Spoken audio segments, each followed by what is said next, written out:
Logan's Twitty, and I think the most viral NFL tweet from over the weekend, maybe? Is that true?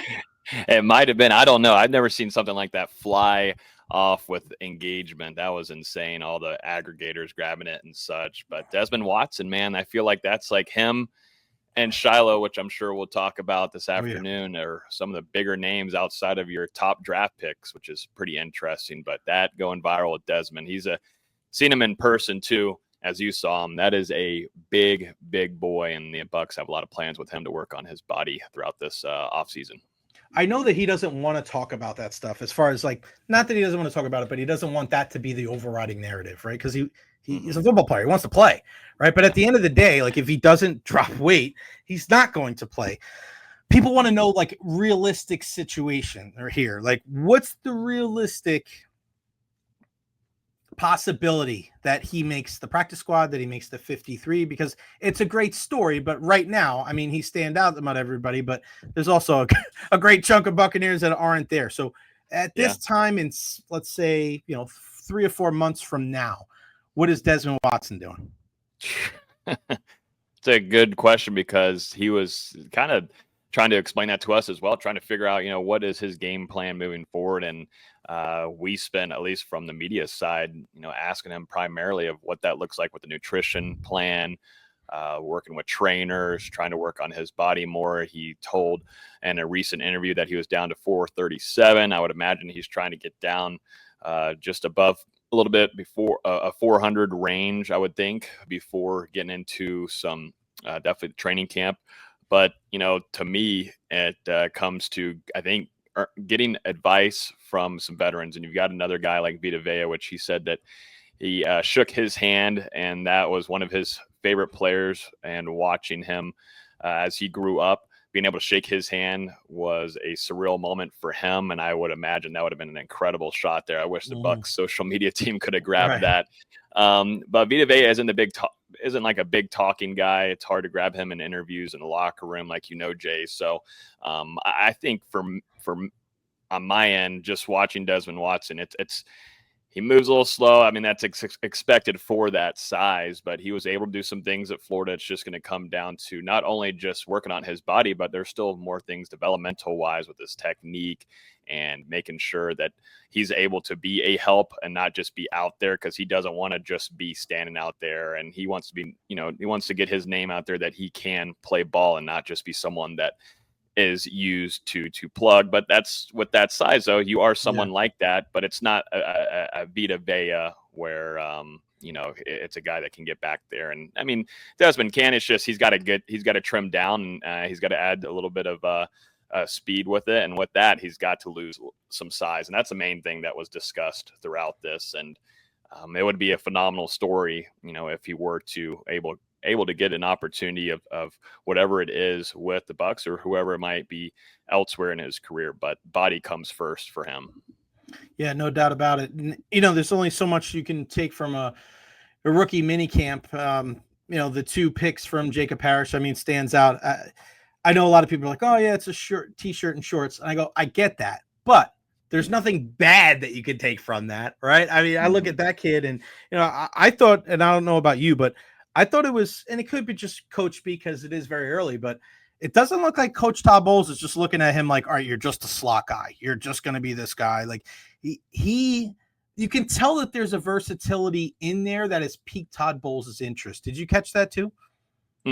Yep, I did. And I could see that. Todd was all around, I thought, pretty interesting. Just the way that he was describing some of those rookies, just all around. He went into some of the undrafted free agents, went over to the wide receivers, of course, like we're talking about. And then just seeing, these draft picks, Emeka, and then looking over to Tej Johnson, there's a reason why they went in and got a wide receiver in the first round. We were previewing this draft over on our show the week of, and I brought up the point. Jason Light's Jason Light. He'll surprise you with some things. What I expected him to be in the first round like that, not really entirely, because that name wasn't really out there for Emeka. And then boom, grab him, and you thought all along, it'd be someone the edge rusher room. That doesn't come until later on in this year's draft. So just looking at what we were able to see in person at rookie mini camp. We were outside the first day, second day outside a little bit. Then we went into the IPF because of the rain and the storm coming in. But I thought, just the way that they were able to utilize Emeka and some of those ways, moving him around was really interesting. To me, that's what stood out to a lot of us there that were in attendance. And then the same thing happened the second day. They were putting him in the backfield a little bit, which was really intriguing to me. And then the way they also were throwing some shots to Tez Johnson, he was being utilized quite a bit. You don't have a Baker Mayfield back there throwing, or Kyle Trask. You got some guys that are, not going to be of that talent. So getting to the ball to some of them wasn't the greatest, but still some of the grabs that they were able to make, and just the way that Josh Grizzard too was utilizing some of those guys was pretty telling, just very early on in just a 2-day window that we were able to view them. Yeah, I love to hear from Tez Johnson. I was lucky to couldn't make it over Saturday, but being there Friday, no short of confidence in that kid. I know a lot of people look at him, and obviously his size on the other end of the spectrum of Des Watson, but he just seems like, I said it before, look, he seems like a guy that he'll have like 16 catches in his rookie season, but he'll have like 4 touchdowns and like, you know what I mean? It'll be like something weird. Like, this is a guy that he's that burner, right? Like, I don't know if we'll expect a ton from him because of, obviously he's not the biggest guy, and I don't know how polished he is. He was a 7th round pick, and the depth chart there, but what do you expect from Tez in camp and also in year one? I think it relies too on what we see with Chris Godwin as well. Seeing the availability that he'll have at the beginning of the season will really tell us how much burn he'll able to get early on in the season. But just looking at him, I think he had the grab of the mini camp. He had it yesterday, or let me say the day prior on Saturday. Whenever he was out there, he made a grab over the middle. The ball was definitely too high, not too high for him, but well over his head, and he went over and grabbed with the DB on him, which was some good coverage as well. Safety coming down too, and came down with the grab, and he made a few others too off down to the sideline a little bit, was making some moves too on some players, which was impressing a lot of the media members as well. You could just see the elusiveness that he has, and if you go back, look at some tape of him at Oregon as well, he's a guy that's not the easiest to grab and take down, and that kind of feels like one of his former teammates, now current teammate, Bucky Irving. Wasn't an easy guy, kind of definitely the smallest in the league. But for Bucky, same kind of thing, where it was one of the question marks a little bit, I guess, coming in. When you go to the NFL, things change. You're facing a lot different competition than the collegiate level. But Bucky showed that he can still bring that type of talent and game and physicalness into the league. And I'm interested to see if Tez Johnson can do that as well. He's definitely, we don't have any pads on. Todd Bowles will be the first to tell you, I don't care too much about anything until we get the pads on. And I'm right there with him as well. But for just a wide receiver, though, you can usually tell some things. And, the biggest thing was watching how Grizzard was utilizing him. And I'm interested to see, Jay, where he jumps into this rotation of a wide receiver room, which, we all were kind of stunned a little bit by Jason taking Egbuka because that wide receiver room has a lot of talent in it. But now you add that in with the Mike Evans, Jalen McMillan. I think there's going to be a big competition there between Tez and, of course, Egbuka and J-Mac there. It's going to be a really, really interesting and fun training camp for us to cover and follow, because he is a potential playmaker added on for the Bucs.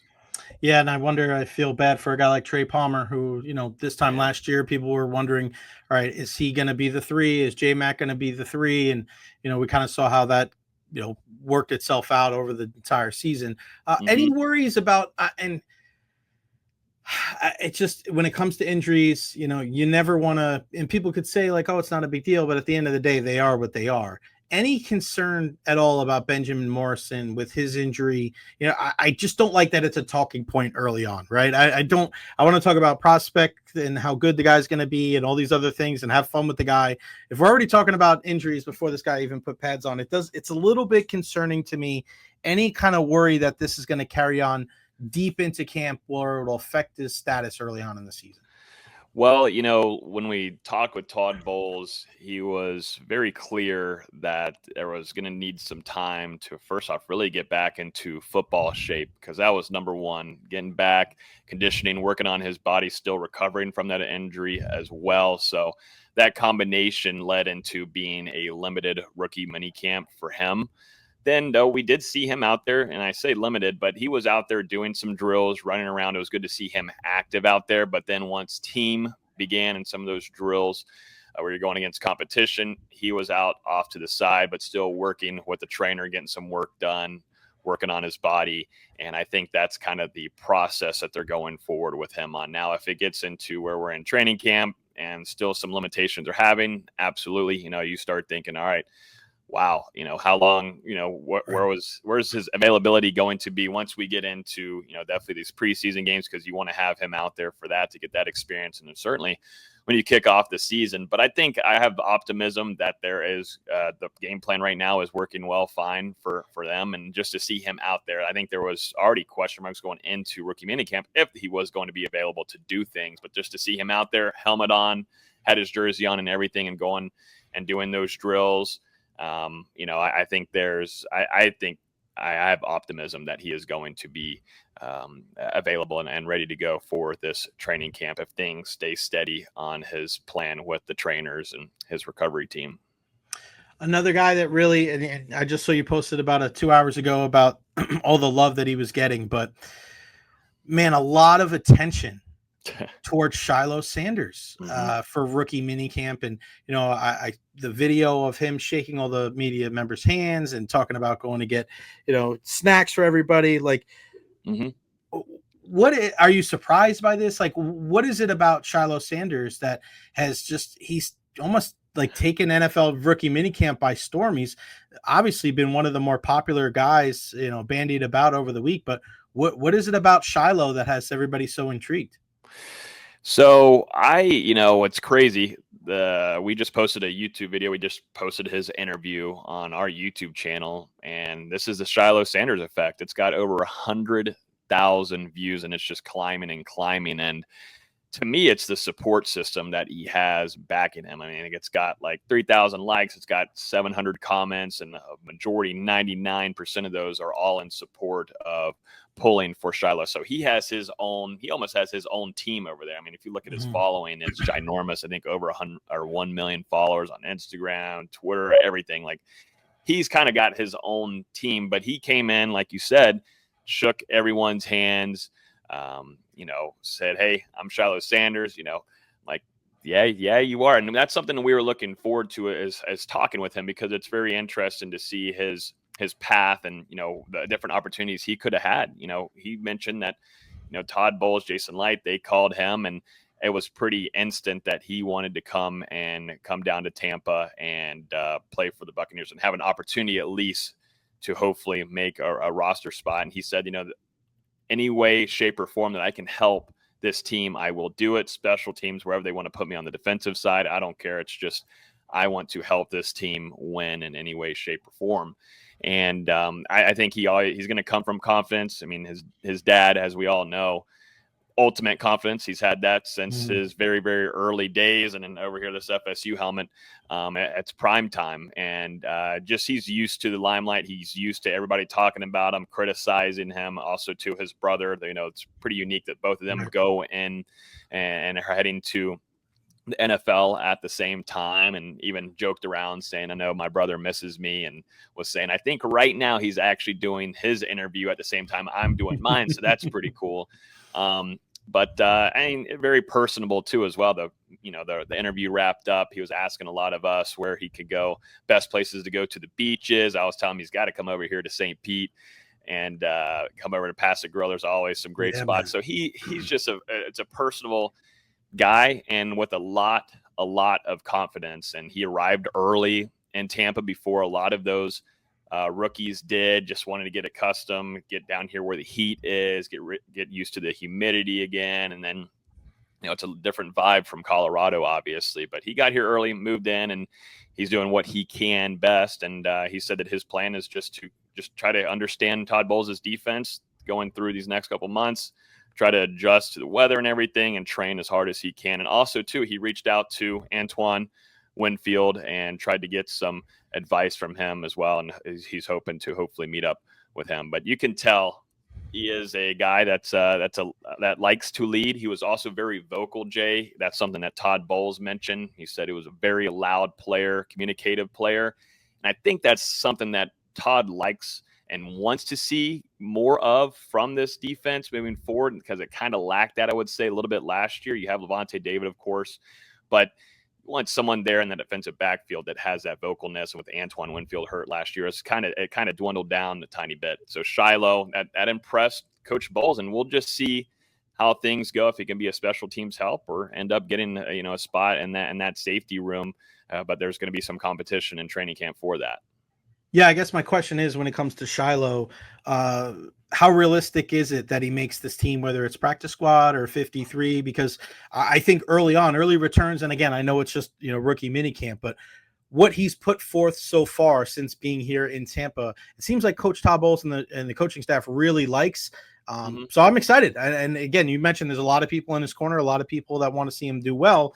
The kid's got talent, but obviously talent at the college level and the professional level are two different things. So yeah, I guess that's my question is, how realistic is it? Regardless of all the great things that we've heard over the last couple of days, how realistic is it that he will be a member of the Tampa Bay Buccaneers?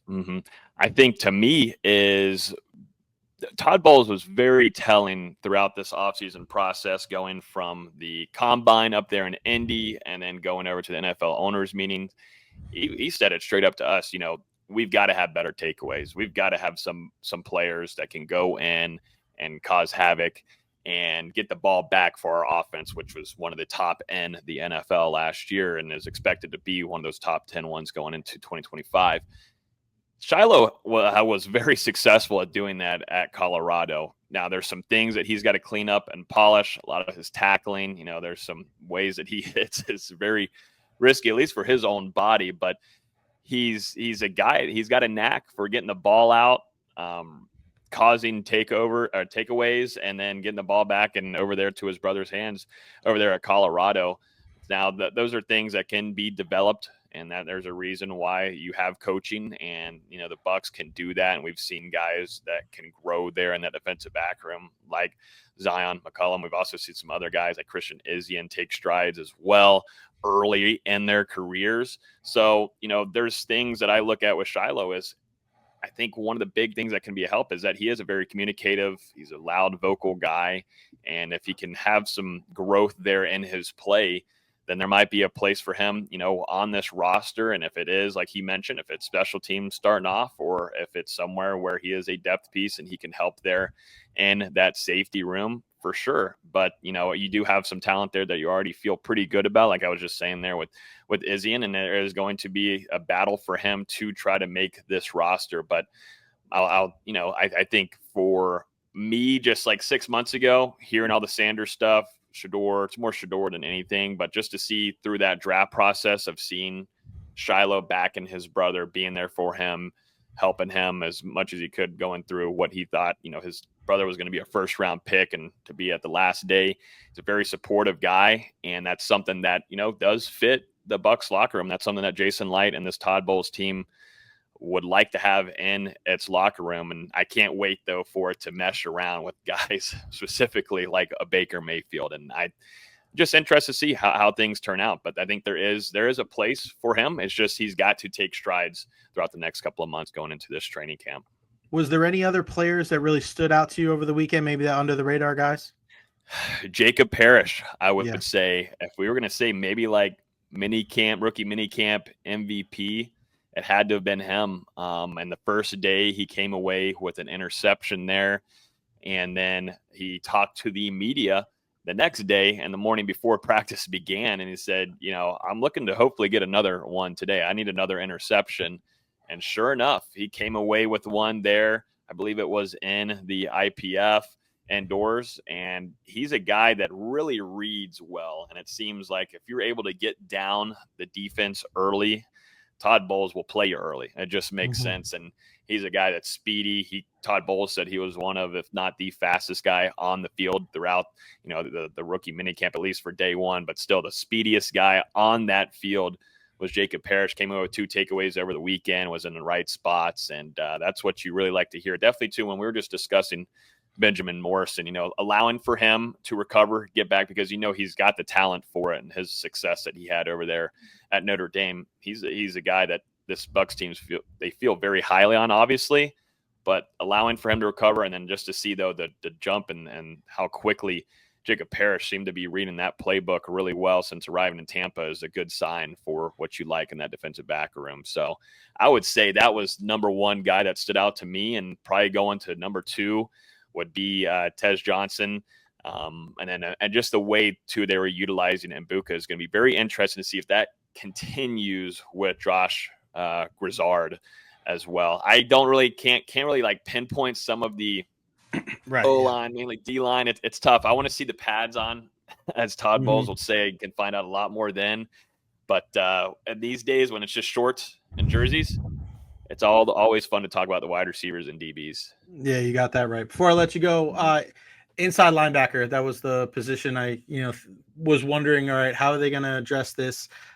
They seem to be very, all right, hey, Servassier Dennis is going to get this chance.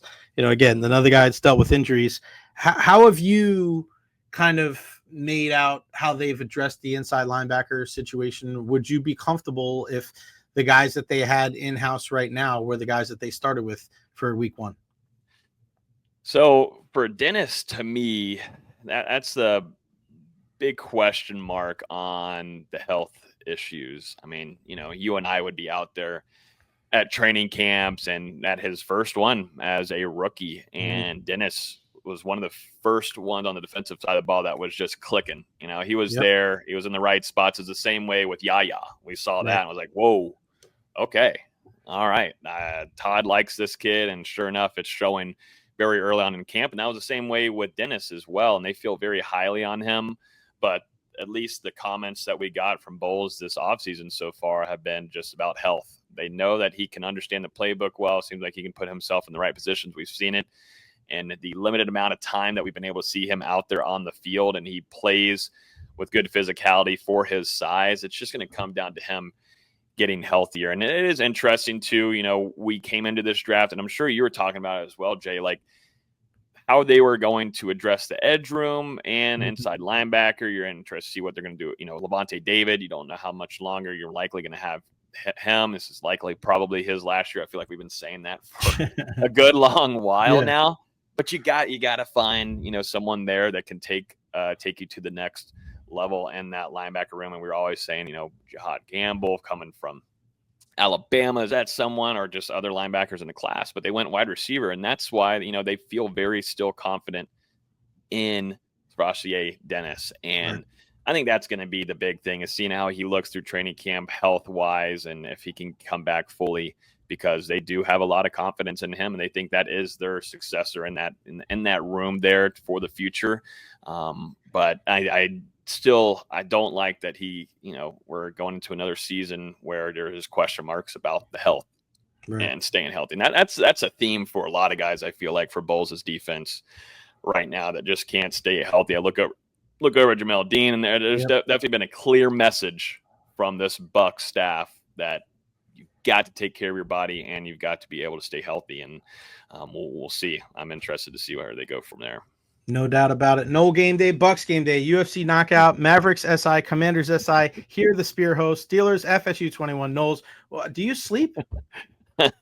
Not much anymore. Definitely UFC. These are late nights sometimes, so I don't get a whole ton. But when it's football, though, we're lucky to be in this business, Jay, and super grateful for what we get to do. And I'm looking forward to it. I'm sure we'll talk a lot more, but looking forward to what should be a pretty damn fun Buccaneers 2025 season. You got that right. I hope your week is better than Bilal Muhammad's lip that got all jacked up, my friend. That was nasty. That was nasty, and he lost the belt. That's like 2 L's. That's just like brutal, man. Absolutely brutal. But we need another UFC event here in Tampa, because the last one was really fun, but it was Colby Covington, and nobody likes Colby Covington. Yeah, you got that right, buddy. I remember the ones, I mean, years and years ago. We've had some good ones over the years, and Yeah. the schedule's always jacked up, or I can't make it, or I can make it. It's pretty wild. The Yeah. great Logan Robinson, appreciate you, my friend. Have a great rest of your week. We'll talk soon.